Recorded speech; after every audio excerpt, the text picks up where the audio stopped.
नमस्कार. संवाद रसमंजिरी भाग 37. स्वाराज्यैर्भैक्ष्यवृत्तो च लाभालाभे जने वने निर्विकल्पस्वभावस्य न विशेषोऽस्ति योगिनः क्वधर्मः क्व च वा कामः क्व चार्थः क्व विवेकिता इदं कृतमिदं नेति द्वन्द्वैर्मुक्तस्य योगिनः कृत्यं किमपि नैवास्ति न कापि रुधिरञ्जना यथा जीवनमेवेह जीवन्मुक्तस्य योगिनः. श्लोक 11, 12, 13. ज्ञानाच्या दृष्टीने जीवनातले चढ उतार हा सगळाच खरं म्हणजे एक ईश्वर दत्त दिव्य प्रसाद असतो.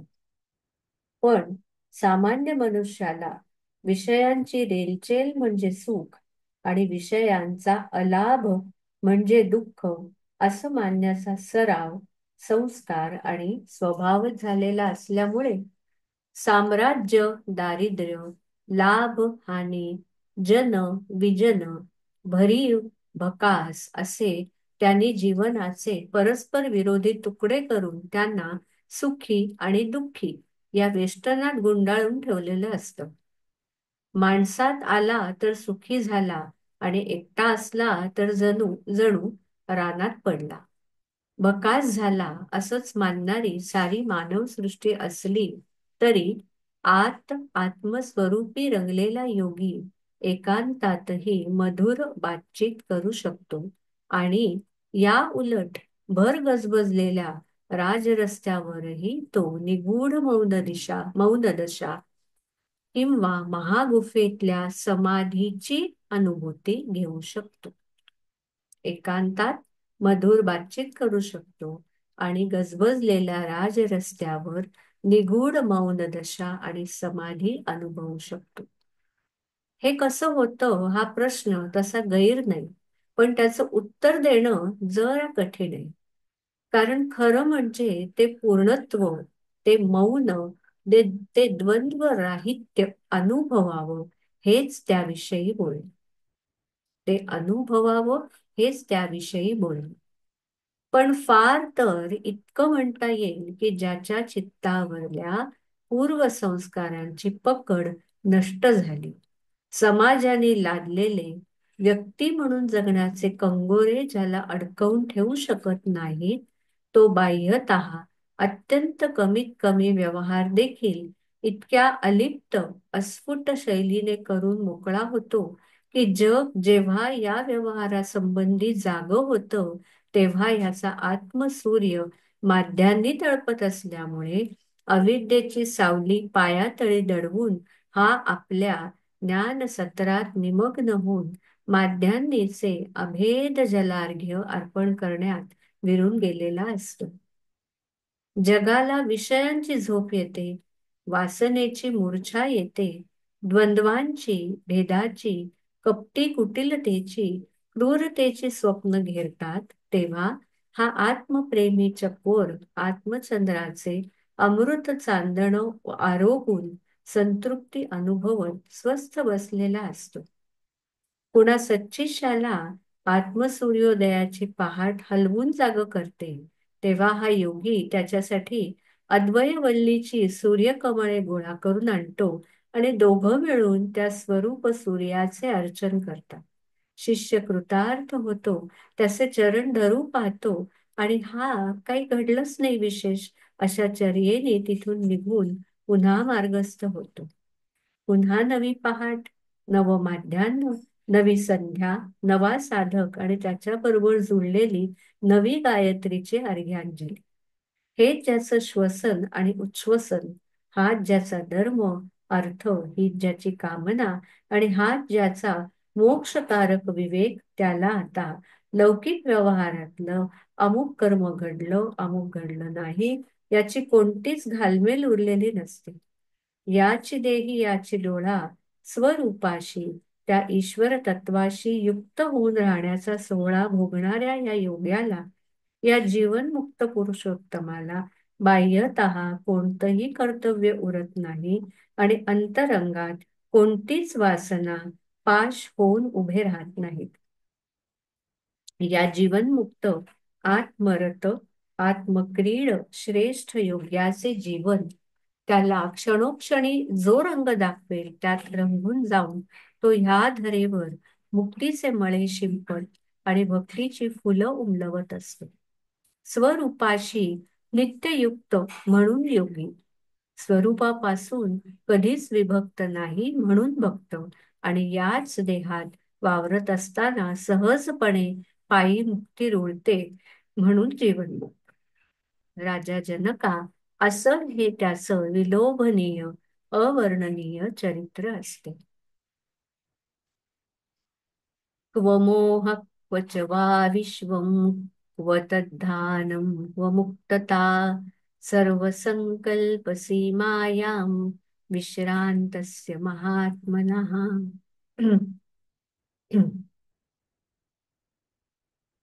राजा, या साऱ्या आत्मप्रवासाची सुरुवात आत्मस्वरूपाविषयीच्या अज्ञानामुळे आणि त्यातून जे विश्व सतत दिसतं त्याविषयींच्या सत्यत्व भ्रमामुळे होते.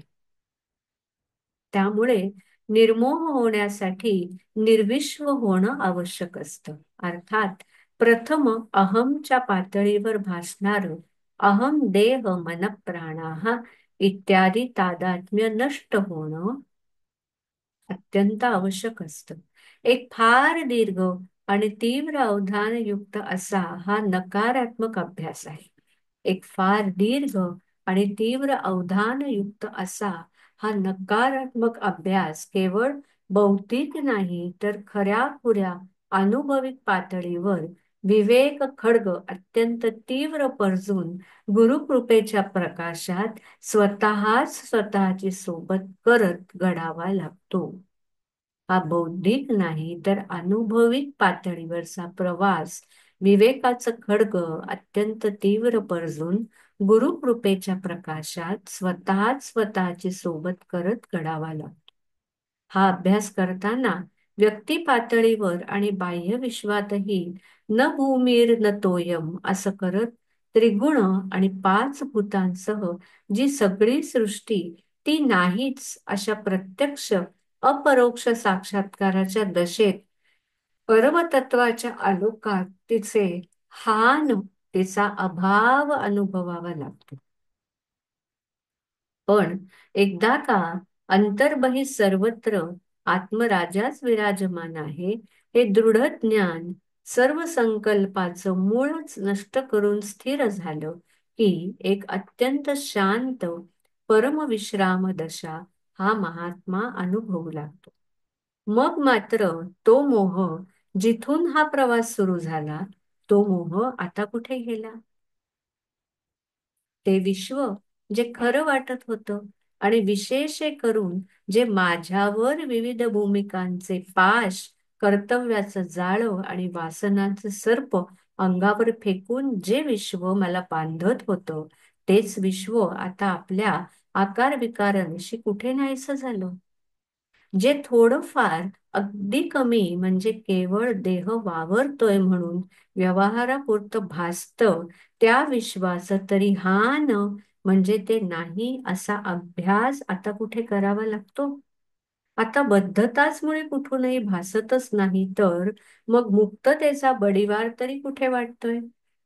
खरोखर हे असं सगळं अस्तित्व एक परमविश्रांतीची स्थिती झाली. याचं कारण मनातले संकल्प समूळ उखडले, नष्ट नष्ट झाले, त्यांचं नावही उरलं नाही. संकल्पानीच मी अल्प झालो होतो, निसंकल्प झालो आणि महात्मा ठरलो असं असं सारं तो योगी प्रत्यक्ष अनुभवायला लागतो.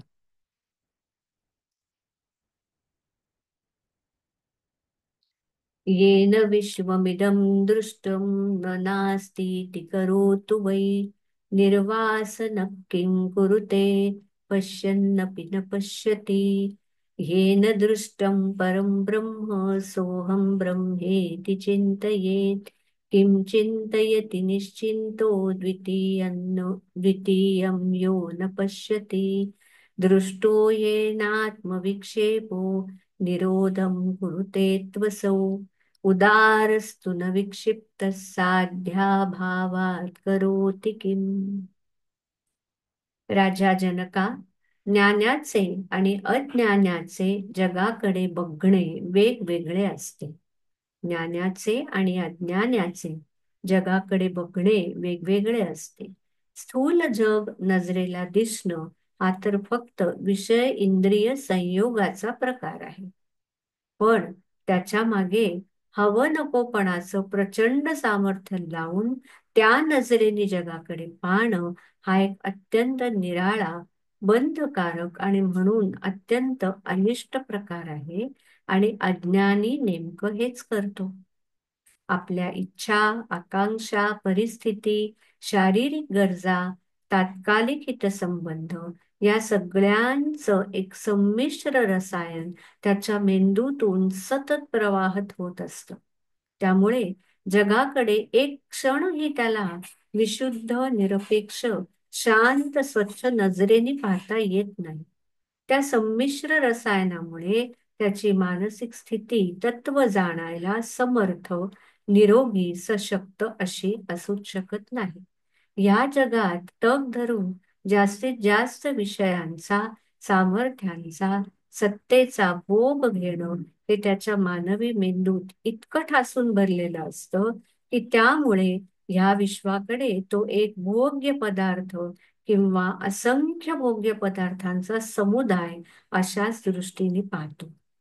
सत्व, रज, तमो गुणांच्या अनेकविध मिश्रणांनी वेगवेगळ्या व्यक्ती बनलेल्या असल्यामुळे त्यातल्या काही जरा जास्त निस्पृह आणि समंजस, काही मनाने दुबळ्या, काही फार कर्तृत्ववान, काही फार लोभी, अरेरावी करणाऱ्या इत्यादी असंख्य प्रकार जरी असले तरी ते सर्व त्रिगुणात्मक मायेच्या प्रांतातलेच प्रकार असतात. आणि त्यांना सृष्टीच्या स्थैर्यासाठी पूरक म्हणून चांगलं किंवा त्या उद्दिष्टाला घातक म्हणून वाईट इत्यादी ठरवलं जातं. ते पुन्हा अज्ञानजन्य संस्कारित कल्पनांमधूनच. पुढे ही अत्यंत मूढ आणि बद्ध अवस्था सोडून द्यावी, त्यातून अगदी मुक्त व्हावं असं एखाद्याला वाटलं आणि काही साधू संघ, शास्त्राध्ययन वगैरे घडून जर तो व्यवस्थित प्रयत्नाला लागला आणि बऱ्यापैकी मजल मारू शकला तर एका बिंदूवर त्याला या विश्वाच्या असत्यतेविषयी, अशाश्वततेविषयी विवेक करावासा वाटायला लागतो. विश्व हे अनित्य आहे आणि परब्रह्म हेच एकमात्र नित्य, शाश्वत सत्य तत्व आहे असा दृढ विवेक करताना हे विश्व असत म्हणजे ते नाहीच असं ठरवावं लागतं. एका व्यक्तित्वबद्ध, कुटुंबबद्ध, मर्यादित कक्षेला तोडून त्याची दृष्टी आता एका थोड्या व्यापक कक्षेत प्रवेश करायला पाहते, जिथून हे समस्त विश्व माईक म्हणजे तत्वता नाहीच असा प्रत्यय यायला लागतो. तेव्हा पूर्वीच्या सवासन, मलिन आणि अत्यंत मूढ दृष्टीच्या अपेक्षेने तो एक टप्पा पुढे गेला असं म्हणता येईल. पण स्वरूप साक्षात्काराने दृष्टी अत्यंत स्वच्छ झाली आणि प्रत्येक गोष्टीचा ती जशी आहे तसाच अनुभव घेणं अव्याहतपणे घडायला लागलं की मात्र हे मोहक, हे भ्रामक, नको ते हवं अशा विवेकाची देखील वासना उरत नाही. केवळ सत्ता मात्र, शांत स्थिती आणि संशय, विपर्यय इत्यादी सर्व बुद्धिगत दोष जळून खाक झाल्याने आलेली कमालीची निर्वासन अवस्था ज्या योग्याची, जीवनमुक्ताची झाली तो आता विश्वात तर वावरतोय, पण हवे नको पण आतून अस्तित्वातून कायमच गायब झाला आहे. तुला सांगतो जनका, तो इतका सर्वत्रच भरून असतो की त्याला इतर ही जाणीवच नाही. आणि त्यामुळे ह्या विश्वात एकीकडे तो या शरीराने वावरतोय, या व्यक्तित्वाशी, या आयुष्यापुरतं जे संबंधित आहेत त्यांच्याशी आवश्यक तो, पण अगदी कमीत कमी, कारण पूर्वीसारखा त्याला आता मानसिक गरजेचा प्रांतच उरलेला नाही. त्यामुळे अगदी कमीत कमी असा भौतिक व्यवहारही त्याच्या हातून होतोय. काही विशिष्ट भूमिका म्हणजे कोणाचा पिता, पती, राजा, प्रधान, सैनिक वगैरे त्याच्या वाट्याला आली असली तर ती देखील चांगली निभावेल. पण एक अगदी पूर्ण सत्य आणि अटळ गोष्ट त्याच्या बाबतीत ही असते की त्याला मानस गरजेचा कोणताही पैलू उरलेला नसतो. त्याला मानस गरजेचा कोणताही पैलू उरलेला नसतो आणि हेच त्याच्या करूनही न करण्याचं, पाहूनही न पाहण्याचं, जाणूनही न जाणण्याचं अंतिम रहस्य आहे. ज्यांनी ब्रह्माविषयी थोडंफार ऐकलं आहे तो त्याचं मनन करेल, चिंतन करेल, त्याविषयी साधना करेल. पण या सर्व आत्ममार्गावरच्याही चिंता त्या ज्ञानाच्या आता सरल्या.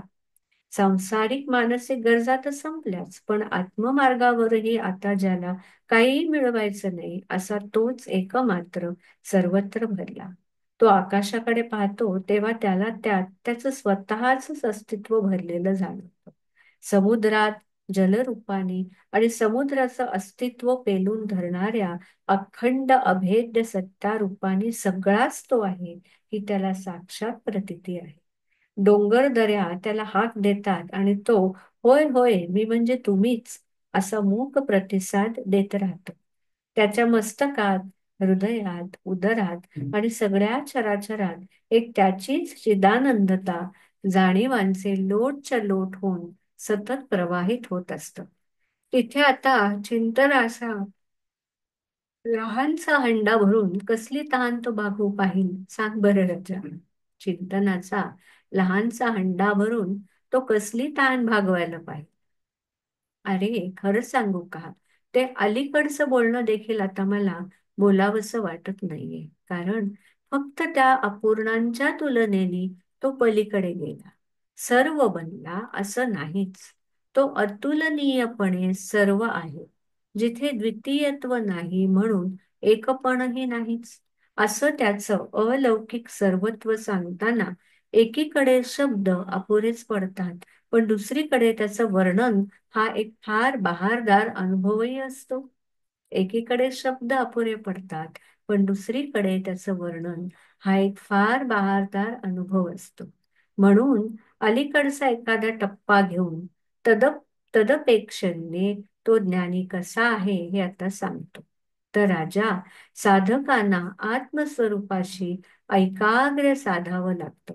त्यात नाना वासना, स्फूर्ती, वृत्तीतरंग यांचे अडथळे येत राहतात आणि म्हणून ध्यानधारणाने चित्त निरोध करावा लागतो.